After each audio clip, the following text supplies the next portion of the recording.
একটি গ্রামে সাথী নামের একটি বউ প্রথম সরস সাগরে জল নিতে যায়। সেই সাগরে কেউ জল নিতে চায় না, সে জানতো না। সুমি এসে বলছে, তুমি এই নদীতে জল নিতে এসেছো? এখানে কেউ আসে না, তুমি জানো না? এখানে অনেক কুমির আছে। সুমি এই কথাটি বলতে বলতেই এক কুমির নদীতে দেখতে পাওয়া যায়। তখনই সুমি সাথীকে বলে, তুমি তাড়াতাড়ি উপরে উঠে এসো, তা না হলে তোমার পেছনে কুমির এসে তোমাকে খেয়ে নেবে।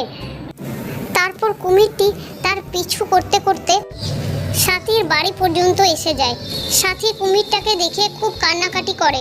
তারপর সাথী বলে যে কুমিরটা তো আমাকে খাচ্ছে না, কিন্তু আমার সঙ্গে কেন থাকছে? তখন সাথী বুঝতে পারে যে কুমিরটা তাকে কিছু বলতে চায়। তারপর সাথী আবারও নদীর ধারে জল নিতে যায়।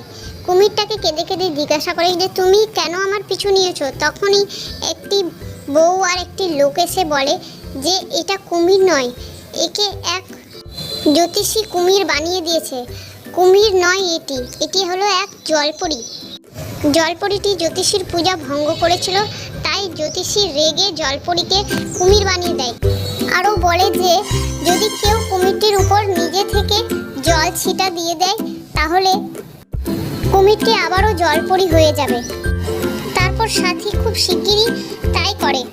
কুমিরের উপর জল ছিটা দিতেই কুমির জলপরি হয়ে যায়।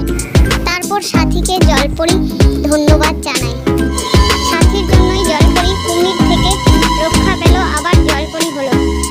তারপর সবাই নিজের নিজের বাড়িতে চলে গেল আর জলপরি জলের মধ্যে থেকে গেল। তো বন্ধুরা, গল্পটি ভালো লাগলে গল্পে লাইক, শেয়ার, কমেন্ট করে দিও আর চ্যানেলটাকে সাবস্ক্রাইব করে দিও। তো দেখা হচ্ছে পরে আরও ভালো গল্পের সাথে। Thank you for watching.